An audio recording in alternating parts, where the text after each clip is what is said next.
जैन साथियों, आपका अपने यूट्यूब चैनल में हार्दिक स्वागत है। साथियों, आज हम उत्कृष्ट विद्यालय या मॉडल स्कूल की जो प्रवेश परीक्षा है उसको लेकर जो महत्वपूर्ण प्रश्न हैं उन पर चर्चा करेंगे। जो प्रश्न हैं आगामी परीक्षा को लेकर बहुत ही इम्पोर्टेंट हैं और इनसे परीक्षा में सवाल पूछे जाने की संभावनाएं अत्यधिक हैं। साथ ही इसके पहले की वीडियो में हमने हिंदी भाषा, अंग्रेजी भाषा, गणित, सामान्य ज्ञान, विज्ञान इत्यादि के क्वेश्चन अपलोड कर दिए हैं। आप जो हैं चैनल की प्लेलिस्ट में जाकर उक्त वीडियो देख सकते हैं जो आपको अत्यंत उपयोगी सिद्ध होंगे। साथ ही इस भाग में हम फिर से विज्ञान विषय के जो महत्वपूर्ण प्रश्न हैं उन पर चर्चा करेंगे।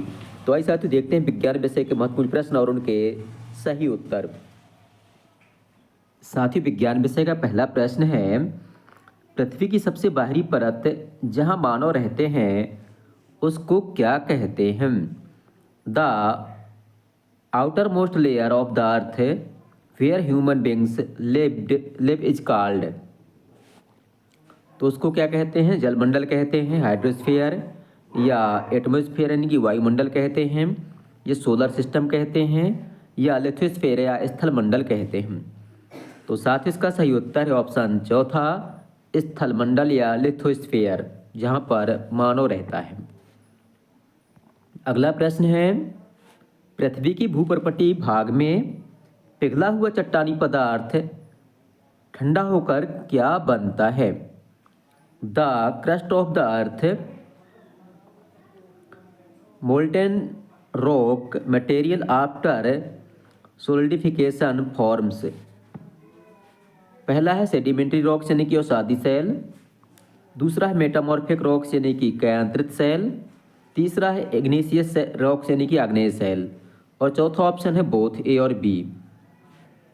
तो जब पिघला हुआ चट्टानी पदार्थ यानी कि लावा ठंडा होता है तो वह जो है आग्नेय सेल में चेंज हो जाता है, और आग्नेय सेल जो है बहुत अधिक दाब और ताप जब रहता है तब वो जो है कयांत्रित सेल में चेंज हो जाती है, और इन्हीं के जो अपर्दन वगैरह होता है उससे जमा होता है और अवसादी सेल इसे में चेंज हो जाते हैं। अगला प्रश्न है, वायुमंडल में सर्वाधिक गैस कौन सी पाई जाती है? विच gas is found in the largest amount in atmosphere. पहला ऑप्शन है ऑक्सीजन, दूसरा ऑप्शन है नाइट्रोजन, तीसरा ऑप्शन है हाइड्रोजन, चौथा ऑप्शन है हीलियम। तो ये प्रश्न परीक्षा में कई बार पूछा जा चुका है। तो वायुमंडल में सर्वाधिक गैस जो है नाइट्रोजन पाई जाती है, इसका परसेंटेज होता है 78%। इसके बाद है ऑक्सीजन का परसेंट लगभग 21 होता है, और इसके बाद जो है कार्बन डाइऑक्साइड गैस होती है 0.03%। इनको आपको याद कर लेना है। अगला प्रश्न है, निम्न में से कौन से जीव को किसान का मित्र कहा जाता है? Which one of the following called the friend of farmer. चींटी को यानी कि आंट को, अर्थवॉर्म यानी केचुआ को, हाउस फ्लाई यानी मक्खी को, स्नेक यानी कि सांप को। तो इसका सही उत्तर है ऑप्शन बी, केचुआ को जो है किसानों का मित्र कहा जाता है। अगला प्रश्न है, भारत के प्रसिद्ध पक्षी विज्ञानी कौन थे? द फेमस इंडियन ऑर्निथोलॉजिस्ट कौन थे? और ऑर्निथोलॉजिस्ट मतलब लिखा है पक्षी विज्ञानी। तो इसका सही उत्तर है ऑप्शन दूसरा, सलीम अली। डॉक्टर सलीम अली ये कश्मीर के से रिलेटेड थे, और इसका पाठ जो है कक्षा 8वीं की हिंदी में दिया गया है। अगला प्रश्न है, बैक्टीरिया एंड फंगी आर, जो जीवाणु और कवक हैं ये क्या होते हैं? प्रोड्यूसर यानी कि उत्पादक होते हैं, डिकम्पोजर यानी कि अपघटक होते हैं, कंज्यूमर यानी कि उपभोक्ता होते हैं, ऑल ऑफ द देम मतलब सभी। तो इसका सही उत्तर है जो जीवाणु और कवक हैं ये जो है अपघटक होते हैं, और जो उत्पादक होते हैं ये हरे पौधे होते हैं। उपभोक्ता जैसे मानव हैं, जो जीव जंतु हैं ये सब उपभोक्ता के अंतर्गत आते हैं। अगला प्रश्न है, पृथ्वी की सबसे बाहरी परत व ऊपरी परत को क्या कहते हैं? What is the outer and upper most layer of the earth called. पहला ऑप्शन है अर्थ क्रस्ट यानी कि भूपर्पटी, दूसरा ऑप्शन है रॉक्स यानी कि सेल, तीसरा ऑप्शन है हाइड्रोस्फीयर यानी जलमंडल, चौथा ऑप्शन है एटमॉस्फेयर यानी कि वायुमंडल। तो इसका सही उत्तर है ऑप्शन पहला भूपर्पटी। अगला प्रश्न है ऊर्जा का प्रवाह कैसे होता है? Energy flow is.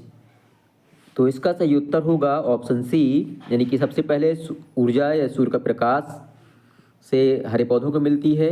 हरे पौधों को शाकाहारी खाते हैं, शाकाहारी को मांसाहारी खाते हैं, और मांसाहारी बाद में जब मर जाते हैं तो अपघटक उनका उपयोग करते हैं। तो ऑप्शन सी हमारा सही उत्तर होगा। Sunlight, green plants, herbivorous, carnivorous और डिकम्पोजर्स। अगला प्रश्न है बंद कमरे में कोयला जलाने पर कमरे में कौन सी गैस की मात्रा सबसे अधिक होगी? Which gas is emitted more by burning coal in closed room? पहला ऑप्शन है सल्फर डाइऑक्साइड, दूसरा ऑप्शन है कार्बन डाइऑक्साइड, तीसरा ऑप्शन है कार्बन मोनोऑक्साइड, चौथा ऑप्शन है नाइट्रस ऑक्साइड। तो इसका सही उत्तर होगा ऑप्शन सी, कार्बन मोनोऑक्साइड यानी कि CO। अगला प्रश्न है पारिस्थितिकी तंत्र शब्द के उपयोग का श्रेय किसको दिया जाता है? The term ecosystem was proposed by, पहला है गार्डनर को, दूसरा है ओडम को, तीसरा है टेंसले को, चौथा है वार्मिंग को। तो इसका सही उत्तर है ऑप्शन सी, टेंसले को। अगला प्रश्न है संचारणीय रोग जो होते हैं, संक्रामक रोग होते हैं, उनका मुख्य कारक कौन सा होता है? The man factor of communicable diseases is, पहला है ऑप्शन मतलब चींटी, दूसरा है स्पाइडर मकड़ी, तीसरा है बटरफ्लाई, चौथा है हाउस फ्लाई यानी घरेलू मक्खी। यानी कि जो संक्रामक रोग होते हैं मुख्यतः उनका वाहक कौन सा होता है? तो घरेलू मक्खी होती है। इसके कारण जो है संक्रामक रोग तेजी से फैलते हैं। अगला है वनों का पर्यावरणीय लाभ क्या होता है?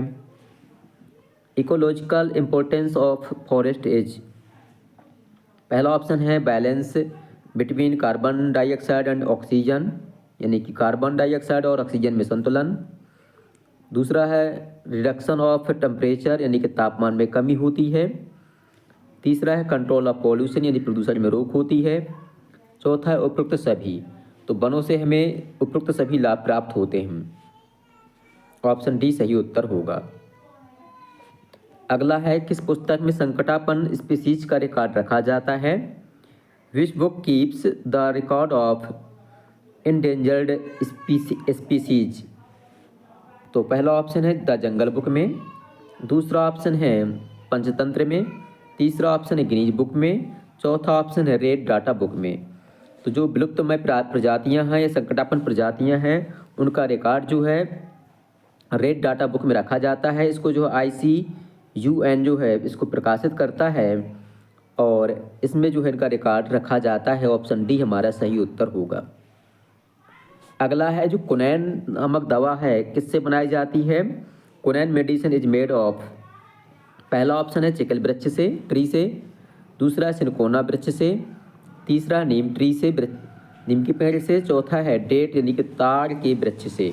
तो जो सिनकोना है ये दवा जो है कुनैन नामक दवा है सिनकोना वृक्ष से बनाई जाती है। इसका उपयोग मलेरिया में होता है। अगला प्रश्न है खगोलीय विद्या का वर्णन किस वेद में है?